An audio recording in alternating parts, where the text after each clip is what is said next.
Assalamu alaikum wa rahmatullahi wa barakatuh. Welcome to Food for Thought. As most of you know, this program is hosted by Dr. Mirza Mohiuddin Saib, but Dr. Saib also hosts a doctorate degree in food sciences. My name is Mubashir Ahmed, and I will be hosting this program today, and we will be having Dr. Mirza Saib as a guest in our program. Dr. Saib, welcome to your own program today as a guest. Thank you very much. This looks quite odd, but it's fun to see that I'm the guest today and you are the host. Thank you. I understand we are standing in front of a greenhouse today. So, what would you like to tell our viewers about the greenhouse, why we are here, and what do we see in our background? The idea of this whole program is that greenhouses or protected cultivation is very important all over the world, especially when we're living in a cold climate. In Alberta, Canada, and of course all over Canada is a cold climate. So a lot of farming is done, a lot of different products are grown under plastic or glass greenhouses. So when we talk about a greenhouse, and we like to show our viewers as well, we'll take them inside the greenhouse and show them what a greenhouse looks like. Right now what you see here in our background is a greenhouse which is made of plastic, and of course on the right hand side if we see there is a water pond as well. So most of the time water is the first important thing. Water availability for greenhouse use is very essential. Okay, so greenhouse doesn't actually mean that it's actually green. So why is it called greenhouse? I mean, I don't see any, I see green inside, but there's nothing green outside. Well, that's a standard term which we have been adopted, that because we grow green plant material inside, and I know in Europe they use glass houses term, and then growth houses as well. So greenhouse is more commonly used term where, because a lot of green plants are grown here. So these greenhouses are actually built here as an industry. Is it on commercial basis, or people are building these and maintaining them just because they want to? This is an industry. This in Canada, for example, greenhouse industry is more than $2.5 billion, where different type of plant material is grown for outside use and for vegetable production as well. And mind you, people could use as a hobby as well. The idea of this program is that we want to give them the information on how to have a small greenhouse. All of these greenhouses, which are big one, commercial one, started very small actually, as a hobby greenhouses to begin with. Okay. So what you're telling, what I understand is these are commercial ones, but people can do this thing at home or in their land if they have some free land available. So do they need really some special equipment to start these, or really these are to be built at home also? What's the idea behind that? It's very simple to build a greenhouse. All you need is a protected environment. So you don't need any special equipment. All you need is a plastic and some structure. You could build a frame out of wood as well. And later on we'll show what is involved in there. And of course, if it's a cold climate, you need some heating system. You need a little bit of ventilation as well. And of course, inside is totally different story. To grow plants, you need a growing media. You need watering system, the seed and everything. And that's what we'd like to give our viewers.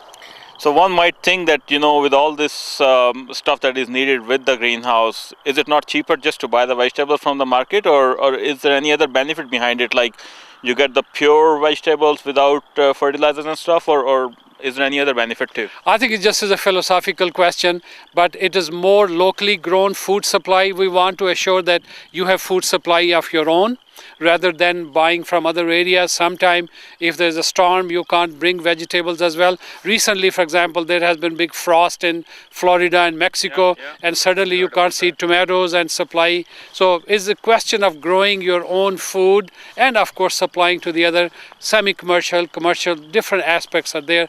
But growing your own food is also enjoyable as well, is a learning tool as well, is a knowledge as well. So it's not just buying food and eating it. Thank you very much, Dr. Saab. So I think you will show us inside what other things there are. Let's go inside. All right, let's go. Stay with us and watch this program. So you will be able to learn a lot about what the greenhouses are, how they're built, and what our equipment do you need in there. So we'll be able to show all of that to you. So Dr. Saab, we were about to enter this greenhouse to see the plants and stuff, and we saw that a lot of flowers and some of the plants are sitting here. Right. it's quite cold here. Is it not dangerous for these plants? Yeah, these plants are very hardy. They will take a good frost up to -3, -4 degrees Celsius. You notice here we call them pansies and petunias, and different type of colors are there. So basically they could be moved outside, and they provide an advantage to the grower that space in the greenhouse could be given to other plants, and these are moved outside. Okay, that's good to know. So when they're selling these plants, how do they count them? Like, I see that they're in some packs or something. Can you show us some plant? How can you take it out or? Right. Yeah, this is called a 6-pack. See, they are grown in container. Right. These are biodegradable plastic, Okay. environmentally quite friendly. So this is a pack, 1, 2, 3, 4, 6-pack. And notice the price there, 6-pack, annual. It's about $4. $4. So this is an annual. Every year you have to plant it. But I like to show you. See, let me pull this out. Look at this one. Look at the root. So they're all like kind of packaged. Yeah, exactly. Yeah, this is a root right here. Okay. So one other thing, that if you want to plant it in your garden, you always make sure these roots are teased a little bit, so that roots can. Otherwise, roots just keep on going. Oh, they like keep going in a circle. Exactly. So whenever you plant them in a container, you have to just tease them up a little bit, see, so that this is a beautiful plant. Nice developed roots, good foliage, good flower. So this is a one plant in a 6-pack. That's good. That's good. Anything else you'd like to show us here, Dr. I see there are so many different colors. These flowers look the same, but the colors are different. Are they probably genetically modified, or they're just different species, or they're just different plants? Yeah, a lot of normal breeding work has been done, because human beings love different colors. Right. After some time, you get bored, so that's why scientists have been constantly coming with new flowers. And if you look closely at these flowers here, it's just amazing. You look at these flowers, it gives you an image of there's a nose here, there's a mustache here. So children really love these things. You see these color flowers on them, and they keep on coming. So they will give you good color up to late August in a cold climate. If it's a good climate, it will keep on flowering for a long period of time. Okay. You mentioned the word annual. What does that mean? Annual mean that they will only go for 1 year. They are not perennial. Perennial is the one which lasts every year. You plant them once and they keep on coming, they keep on multiplying. So that means with annuals you have to invest the money into putting the plants every year. Every year, exactly. That's correct. Yeah. All right. So you just heard the difference between annual and perennial. So just make sure that you know about it when you buy the plants, so that you know that your plants are going to be good for next year or not. So you can plan your garden accordingly. So we'll go inside the greenhouse now and look at more plants and learn more about the equipment and stuff in there. So now we're inside a greenhouse, and there's a huge environmental or temperature difference between outside and inside. So we'll talk to Dr. Saab and ask him to tell us why they have to keep this place so warm, and how do they do it? Well, there's a heating system in the greenhouse. The temperature has to be kept at a certain minimum and maximum. Plants are very interesting. They respond to day and night temperature. Mm-hmm. So night temperature is a little bit cooler than the day. So they have to change this temperature day and night? Exactly. There's a computer which reacts to that. So in this case, for example, when I look at this plant here, that's a typical, we call it a geranium plant. Look at the beautiful, this is a new variety with a rose color on them. Mm-hmm. Now, when you look at this plant here, that 24-hour temperature determines the growth of the plant. So cooler nights, slightly warmer day will stretch the plant. Really? Yeah. So that's very interesting to know. Exactly. So each plant has got its own world, like other human being. So notice here, one plant is flowering, other is not flowering. It's taking a little bit longer time. So it's a very interesting process inside the plants. So people take these plants out, and they could be planted in a bigger container, and then they keep on flowering until the frost time. So this is a geranium, we call it, a very popular color on this one. So Rastab, I see that they're written here. It's a 4.5-inch pot, Right, yeah. and I see some pots are bigger, some pots are smaller, some are hanging here. Right. Why we're using so many different type of pots? Like, does the plant have some sort of sense that in what kind of plant it is and how big it can be and how small it can be? Does it sense something? Yes, in these hanging baskets are of course bigger plants. People want as a decoration in their backyards, so they hang. So what happens is the plants which are used for hanging baskets, we call them trailing petunias, for example. So they will come and then they will start growing downward. So okay. That has been a special plant which has been bred that way. Oh, okay. This can also, and very interesting, I don't know you notice or not, that this is it's a very attractive fiber. It's like a woven basket. It's more like a plant fiber type material here. Okay. But look at this one here. You know, this is another type here as well. So more organic material is used so that they could decompose as well. But look at the variety. I think that's what people like. How about these baskets over here? Right. They're also that composable. No? But people recycle them. People recycle. Exactly. Okay. That's a bigger pot there. Exactly. But different plants. These are of course single plants, but then 3-4 different type of plants could be added for different colors. So each pot could have 4 or 5 different colors in them. And you told me that different plants respond differently to the temperatures. Right, yeah. So that means in one kind of greenhouse they can only keep one kind of plants, or they partition the greenhouses for that purpose, or they keep different greenhouses for different plants. Yeah, you notice that there's no partition, so most of the plant are very comfortable in a certain range. Okay. The plants we saw outside, they could take much cooler temperatures, so they have been moved outside much quicker. If they have stayed inside here, they will stretch pretty quickly. So most of the plants which you see in a greenhouse fit in that same range. I say 17, 18 degrees centigrade night, 22, 23 daytime. And that's ideal for flowering as well, and then the amount of light. So in May, June, they start flowering pretty good. Okay. It's quite interesting that I see there are some fans over here, there are some fans sitting over there. Are we saying that plants feel hot and cold like we do, or they need, air conditioning or fans, or what is the role of these fans here? Well, to maintain a proper temperature, remember that we have a covered structure now. Right. When we can't insulate it too much, light has to come in. Right. So once the light comes in, it heats the air as well. Right. So we need the fans to exhaust the warm air to maintain a proper temperature. So you could use a thermostat or a computer to program it that this is the temperature. There's a set point on a thermostat. For this greenhouse, the fans start opening when the temperature hits, let's say, 22 degrees centigrade. Okay. And then it start heating if the temperature drops below 18 degrees centigrade. And as I mentioned, plant work on a 24-hour average temperature. Night time is their so-called rest period. Like us, they like to rest. And many at that time they use up all the food energy they have made to grow at night time. Daytime they are using the sunlight to make the food, and then we call photosynthesis and those sort of things. Well, it's very interesting to know that plants need a full 24-hour cycle, including the light and the temperature and stuff also.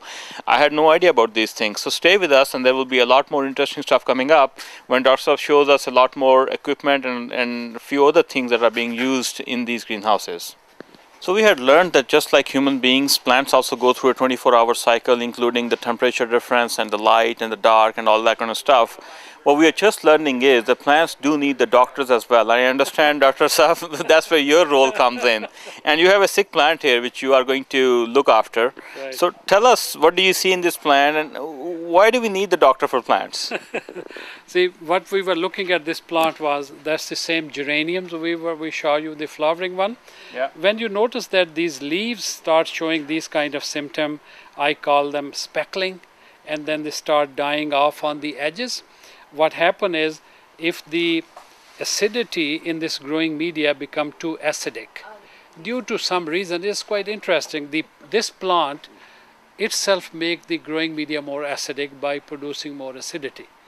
Exactly like human being, when we eat some wrong food, especially too much curried food or too much Yeah, meat. yeah. There's acidity in us. So too much acidity in the root zone causes the uptake of iron several times more, and then the iron is got rid on the edges. Is it something similar to like iron overload in our bodies that we call it? Absolutely, absolutely. Human body, what it does is it get rid of most of things on the skin. Right. So those rashes when Yeah, happen. yeah. Same thing is a skin rash on this geranium plant, and is because of the acidity it has caused. And interested, the cure is the same as in human beings, that we are going to give it sodium bicarbonate solution to change the acidity of this plant. So we will put that solution in that soil over here, Exactly. and then soil will basically take it in, and then the plant will get it from the soil Exactly. and slowly release its extra iron and stuff. Exactly. What happened is this damage is done. Okay. This is not going to recover. So what we are going to do is basically this will be taken off, but the new growth appears to be normal. So we just want to maintain the new growth of the plant.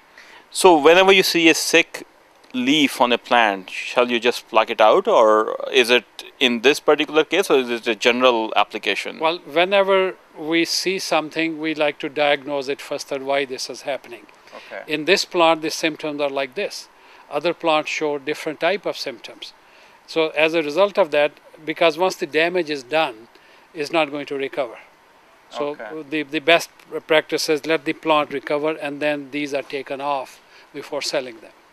All right, so you saw that a doctor plays an important role in our lives and as well as in the life of a plant.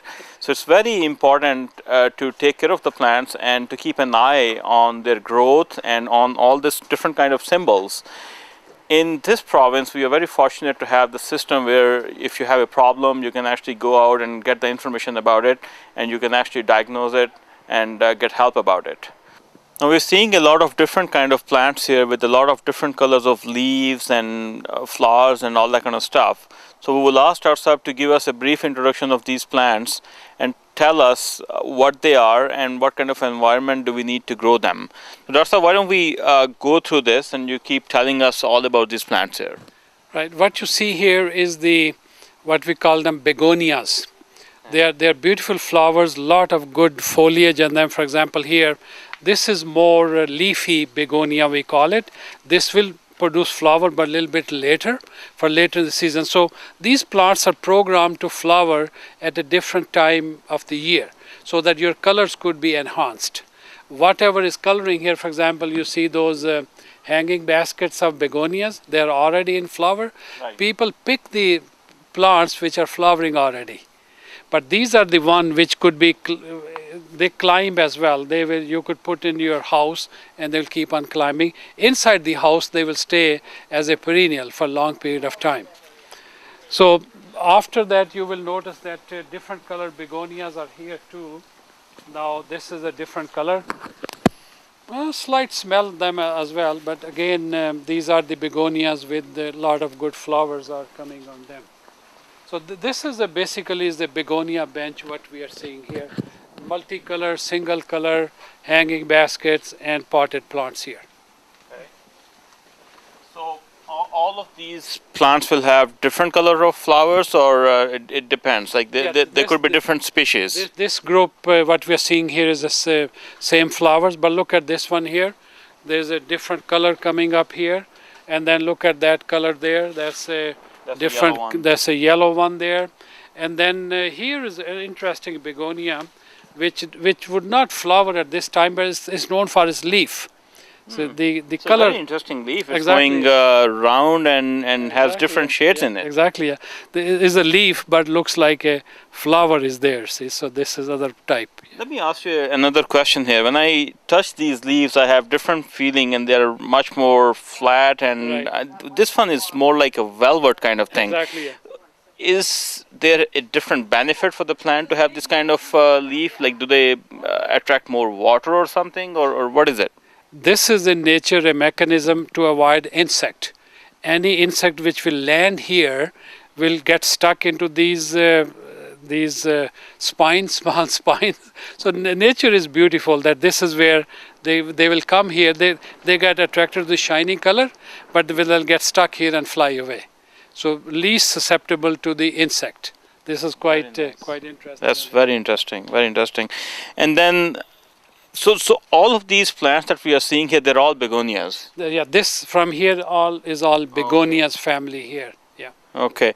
So what are these? These are very nice maroon and black shade in the leaves. Yeah, this is also type of we call Rex begonias. So same family. Flowers will come a little later, but small flowers, very small flowers come on these one. So Dr. Saab, these leaves are in a little bit different color. We have been hearing about chlorophyll and sunlight and synthesis and stuff like that, and I don't see green color in them. So do these plants produce the food the same way as others? Exactly. Yeah. The chlorophyll is one type of pigment in which the photosynthesis take place. Photosynthesis basically taking the sunlight energy and fixing it. Plants are big factory to manufacture food. By fixing the sun energy, carbon dioxide, water and nutrients. It's a very integrated process. So any color like this, they are still able to do the photosynthesis. And that's why they are surviving. Otherwise, they'll be dead by now. Now I'm in a different kind of greenhouse. There's a lot of water flowing here, and I'm honestly a little bit confused here. So we're going to ask Dr. Mirza Saab to give us more information about this particular greenhouse, what is being grown, and why there is so much water here. So Dr. Saab, as you told us earlier that we need a media to grow the plants, I'm totally confused in this greenhouse because I'm not seeing any media. I'm seeing these plants are being grown on a sheet kind of thing. So tell us more about it, what it is, and how does this technique work? Well, this is a system of growing where we don't need any soil or any other growing media. This is called hydroponics. HYDRO ponics, literally meaning water at works. If you look at this one here, right in front of us, this is where some lettuce mix is being grown. And look at here, this is how the plant was grown. Let me pull this out for you, that this is how the seedling was grown. So a little bit of growing media is here. This is called rock wool. Okay. Is a special type of organic media wool. So the seedling is grown here. Is a multicolor salad, different colors, and then the roots are coming out of here. So you still need something to hold the seed from where it will grow, but you do not need the traditional soil and stuff. Absolutely. So isn't this method more clean? Like, can you use it for any kind of plants, or it is certain kind of plants that you can use it for? At this time, it has been used for everything, including potatoes and other root vegetable as well. Actually, in the NASA program, the space program, where dirt is difficult to carry, this system is used to grow hydroponic potatoes, hydroponic other vegetables. So practically anything can be grown as long as you know that what nutrients are required in the growth of this plant. So what you're telling me is very soon we'll be growing vegetables in space? Oh yeah, they are being grown experimentally under different gravity situation, and it has been experimented with this. This is the basic system. So what I like to show is that once it has been planted here, the roots start coming out and the roots stay in this water. I see this water doesn't seem to be clean. Yeah, the water is clean, but it's colored. It's colored. The water is absolutely clean, but that color is due to the iron. The interesting thing is, which I want to point out for our viewer, is that plants need nutrients like human beings. Okay. Same nutrients in our blood test which the plants need.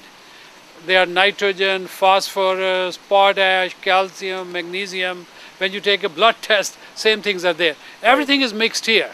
So this is a complete nutrient which has got all what plants need to grow. The color you see here is the one which is a special type of iron. See, iron is red in color. Right. So this is an iron chelate which plant readily absorb. That's what you see. So the other interesting thing is that this water goes down into a tank. That's what I was going to ask you, because it looks like it is flowing. I can hear the water flowing continuously. Why is it so? If they just need water, why can't we just leave the water in and they can continue using it? Yeah, then it's stagnant water, the oxygen goes down, and that affects the growth of the plant. So oxygen is required to purify and to produce the essential nutrients in the water as well. Oxygen is needed for root growth. Right. So root needs oxygen to grow. If there's no oxygen, the root will die off. A little bit more on this peppermint because they have been here longer time. Okay. The root system is so fantastic here. Maybe we should show it on the other side. There we saw some roots which are They were quite small. quite small, you see. But look at the roots here. Oh my God. Yeah. So this is so the roots keep growing. Exactly. And you keep harvesting the plant from top. So that's how you have the year-round supply of the fresh herbs. Absolutely. I think that's exactly. This is a special type of peppermint. So look at this was planted probably 3 months ago in winter. You still keep on harvesting new growth on them, and roots keep on multiplying right here. See. Basil is grown in this greenhouse. This greenhouse looks very similar to the one we just saw earlier, but it's slightly hotter in here, and I do see some different things in this. So let's ask Dr. Mirza Saab to explain. It looks very similar. So what's the difference, number one? And number two, I see these yellow tapes and big light bulbs and stuff. So and a lot of fans. What is their role? Explain to our viewers, please. Yeah. See, this greenhouse is a more commercial production of a herb called basil. Okay. Basil is used for both for fresh garnish, in pasta making, so it's a very popular herb. So in this greenhouse, everything is grown in hydroponics. You see all those small seedling, and of course we did show before that how the roots come out right here, and all the growing media is recycled. But what's different here is that those yellow sticky traps, we call them, they're very sticky. It's basically the yellow plastic with the sticky glue on that. So all the insects which might come to attack the plant get attracted to that. So I see a difference here, Dr. Saab. We have these yellow tapes here to attract the bugs and stuff. Right. We don't have any fans here. We have a lot of fans, especially in these big ones here. Right. We have a lot of fans, but we don't have any yellow tapes. Is there any connection? No, once the plants get matured, they are ready for harvest. So they are mostly focused on the young plants. The insect love to come on young plants first. So they will be harvested within a week or so. And the fans mostly because at this time you don't need much air movement because plants are smaller. Once the plants get bigger, then the air movement inside is very important. And that's why you notice how plants are moving a little bit. Yeah. As a result of that, one other advantage of moving them is the stem gets thicker when the air touches them. So very interesting point how plants react to wind. So what these fans do is that they are moving a lot of air. So some of the diseases which come with high humidity, less air movement, they could be avoided. So you don't have to use the chemicals. In winter, for example, starting September to March, our natural light is very low. So these are what we call artificial lights. High pressure sodium lamps we call them. They provide light for the growth of right now they are turned off, but they will be turned on very cloudy days and also in winter, so that the production is continuous for marketing purposes. So it goes back to the point you explained to our viewers earlier, where in 24 hours you have to have certain light period and a certain rest period for the plants. Absolutely. In this case, what we want, because it is all leafy material, so we like to light them for about 18 hours, and then dark period we give them for another 24 hours. So the rest is the dark period for them, and that's the time is rest period is needed for these plants. So when we are talking about starting this on a commercial base, would you like to tell our viewers if there's any restriction or you need certain permissions from the government? Because of course you're going to be using a lot of light, a lot of electricity. I think the neighbors are also interested in knowing what you're doing, whether you're growing some herbs or you're growing marijuana or what. So tell us, our viewers, what are those kind of requirements? Naturally, first is that you need a plan what you want to grow. Then wherever you are living, if there's a municipality, you need there's a license, building permits are needed. If you're going to use power, then you need to talk to the power company how much power I need. So it's a comprehensive thing. It's just not that you want to grow and market it. Although these models could be, if you want to grow just a small amount to supplement your income, that's also a possibility. You don't need to invest large amount of money. And that's where a basic plan, what you want to do, you want to grow different herbs in your area. Like mint is so popular herb. It could be grown easily.